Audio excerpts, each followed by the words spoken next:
5월 28일 첫 시간을 기도의 자리에서 시작하시는 우리 모든 성도님들을 축복하며 먼저 기도하고 오늘 본문 말씀을 제가 봉독하도록 하겠습니다. 기도합니다. 하나님 아버지, 말씀을 주시옵소서. 그럴 때 성령의 조명함이 있고 깨달아짐이 있어서 오늘 이 요한계시록의 말씀이 오늘 하나님의 레마의 말씀으로 깨닫게 하여 주시옵고, 이 말씀 중에서 한 말씀 붙잡아 오늘도 영의 양식으로 살아갈 수 있도록 저희들의 이 말씀 듣는 시간을 주장하여 주시옵소서. 이 모든 말씀 우리 구주 예수님의 이름으로 기도드렸습니다. 아멘. 오늘 말씀은 요한계시록 20장 1절부터 10절의 말씀입니다. 또 내가 보매 천사가 무저갱의 열쇠와 큰 쇠사슬을 그의 손에 가지고 하늘로부터 내려와서 용을 잡으니 곧 옛뱀이요 마귀요 사탄이라. 잡아서 1000년 동안 결박하여 무저갱에 던져놓고 잠그고 그 위에 임봉하여 1000년이 차도록 다시는 만국을 미혹하지 못하게 하였는데 그 후에 반드시 잠깐 놓이리라. 내가 보좌들을 보니 거기에 앉은 자들이 있어 심판하는 권세를 받았더라. 또 내가 보니 예수를 증언함과 하나님의 말씀 때문에 목배임을 당한 자들의 영혼들과 또 짐승과 그의 우상에게 경배하지 아니하고 그들의 이마와 손에 그 표를 받지 아니한 자들이 살아서 그리스도와 더불어 1000년 동안 왕노릇하니 그 나머지 죽은 자들은 그 1000년의 차기까지 살지 못하더라. 이는 첫째 부활이라. 이 첫째 부활에 참여한 자는 복이 있고 거룩하도다. 둘째 사망이 그들을 다스리는 권세가 없고 도리어 그들이 하나님과 그리스도의 제사장이 되어 1000년 동안 그리스도와 더불어 왕노릇하리라. 1000년이 참에 사단이 그 옥에서 놓여 나와서 땅의 사방 백성 곧 곡과 마곡을 미혹하고 모아 싸움을 붙이리니 그 수가 바다의 모래 같으리라. 그들이 지면에 널리 퍼져 성도들의 진과 사랑하시는 성을 두르매 하늘에서 불이 내려와 그들을 태워버리고 그들을 미혹하는 마귀가 불과 유황못에 던져지나니 거기는 그 짐승과 거짓 선지자도 있어 세세토록 밤낮 괴로움을 받으리라. 아멘. 계시록 17장부터 20장까지 음녀와 바벨론과 또 두 짐승 그리고 용의 멸망에 대해서 기술하고 있습니다. 특별히 20장에선 용, 옛뱀이라고 하고 마귀, 사탄, 즉 하나님을 대적하고 창조하신 사람을 죄짓게 하는 근원이 이제 심판을 받는 것입니다. 이들은요, 인간들이 하나님께 대적할 수 있도록 창조 이래에 사람들을 미혹해 왔는데요, 이제 불과 유황 그 모세 심판을 받는 것이라 오늘 본문에서 설명하고 있습니다. 성경이 아주 명확하게 가르쳐주는 한 가지가 있습니다. 요한계시록에서요, 하나님을 대적하고 하나님의 불성한 사탄과 악은 반드시 심판을 받는다는 것과, 악이 형통하는 것처럼 보일지라도 그 악의 끝은 정해져 있고 그 끝이 불과 유황의 못에서 영원한 형벌을 받으며 밤낮 괴로움을 받는 것이라고 가르쳐주고 있다는 거예요. 그리고 그 4, 5절에서 말하는 것처럼 구원받은 자들, 승리한 성도들이 있음을 가르쳐주고, 이들은 예수를 증언함과 하나님 말씀 때문에 목을 베임을 당한 자들의 영혼들과 짐승과 그 우상에게 경배하지 아니하고 그들의 이마와 손에 그 표를 받지 아니한 자들이 살아서라고 설명하고 있습니다. 또 6절에서 언급한 것처럼 이 구원받은 자들이 하나님과 그리스도의 제사장 되어서 1000년 동안 그리스도와 더불어 왕노릇하게 됨을 알 수 있습니다. 20장에서 이 1000년의 기간을 어떻게 해석할 것인가에 대한 여러 가지 입장이 있습니다. 그래서 후천년설, 세대주의적 전천년설, 역사주의적 전천년설, 무천년설 이런 걸 들어보셨을 겁니다. 대부분의 그 메이저 디나미네이션 되는 그 공교회들이, 여러분들이 잘 아시는 그 큰 교단들이 무천년설을 택해서 이해하고 이 계시록을 이해하고 있습니다. 그래서 무천년설에 대한 이야기를만 오늘 하려고 합니다. 이 무천년설은 천년왕국을 문자적인 천년으로 이해하기보다는 상징적이며 영적으로 해석해서 이해하는 것인데요. 대표적인 사람으로 어거스틴 칼빈이라는 사람이 있었고 또 신학적으로는 이 벌커프라는 사람이 있었는데요. 어떤 이야기를 하고 있냐면 교회 시대를 시작하면서 그리스도의 통치가 영적으로 실행되고 있고 최후 심판을 위해서 예수님께서 재림하시는 것을 믿는 것을 이야기하고 있습니다. 물론 역사적 전천연설과 후천연설, 세대주의적 전천연설 그런 학파가 있는데 그 안에도 설득력 있는 부분들이 있습니다.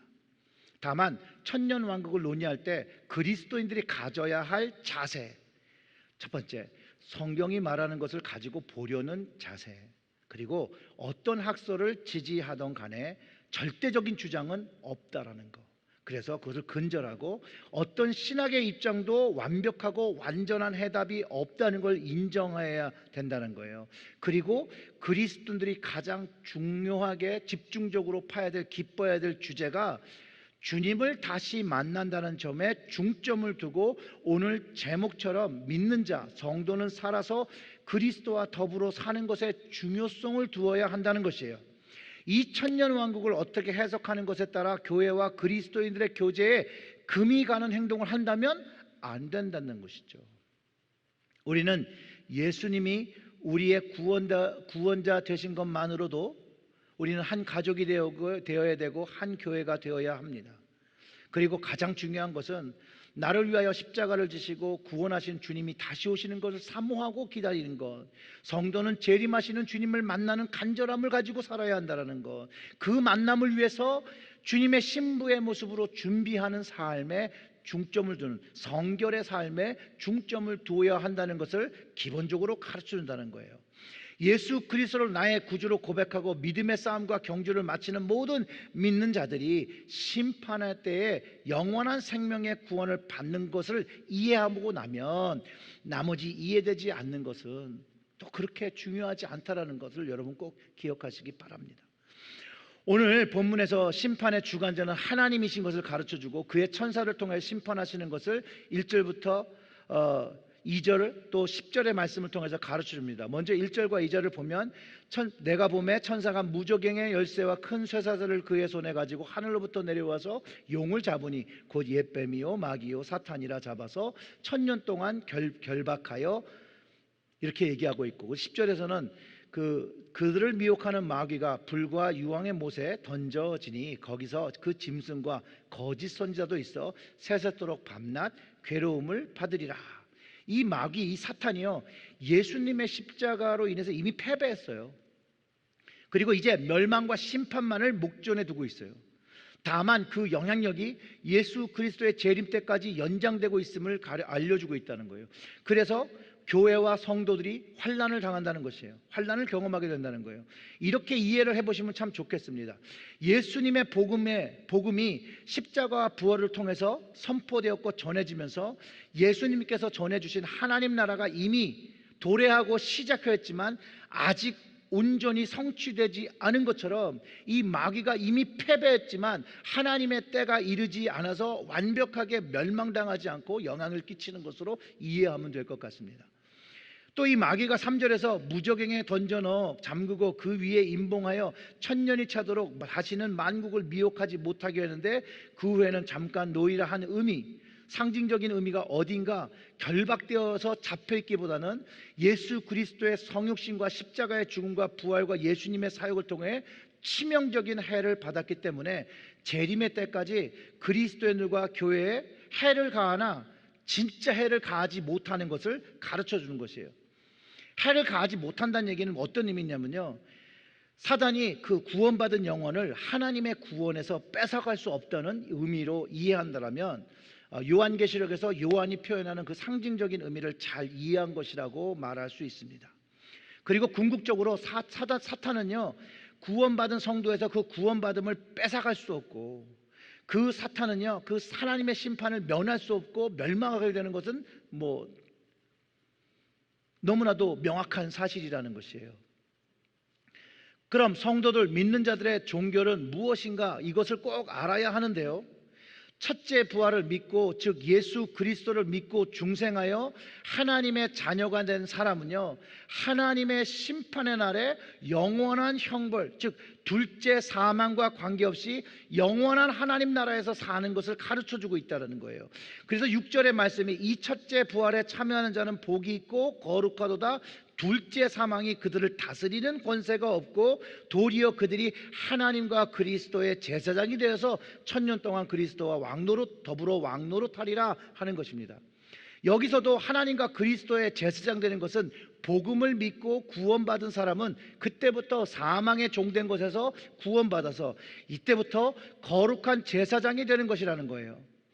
그래서 베드로전서 2장 9절의 말씀에 그러나 너희는 택하신 족속이요 왕같은 제사장들이요 거룩한 나라요 그의 소유된 백성이니 이는 너희를 어두운 데서 불러내어 그의 기이한 빛에 들어가게 하신 이의 아름다운 덕을 선포하게 하려 하심이라고 말하면서 첫째 부활을 경험한 자, 예수님을 믿고 구원받은 자는 더 이상 사망이 그의 삶에 영향을 주지 않고 또 영향받지 않고 누구의 영향을 받느냐? 하나님의 영원한 생명과 영원한 은혜의 영향을 받아서 이 땅에 살면서 하늘 보좌에 계신 하나님과 예수님의 구원하신 은혜를 선포하고 전하는 삶으로 거룩한 나라와 그의 소유된 백성의 모습으로 사는 것이라고 가르쳐주는 것이라는 거예요.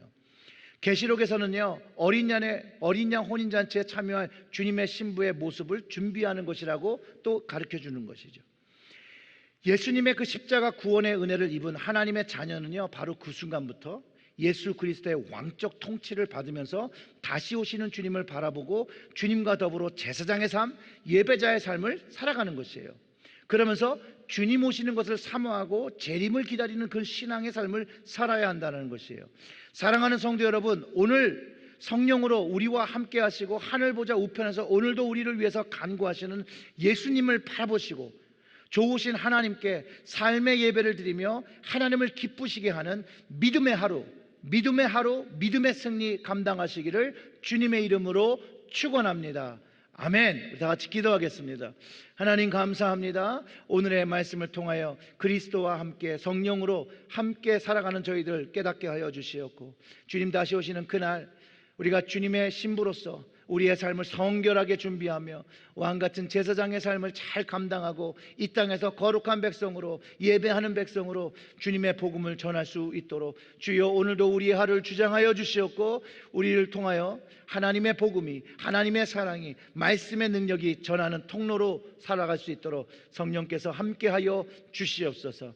모든 말씀 우리 구주 예수님의 이름으로 기도드렸습니다. 아멘.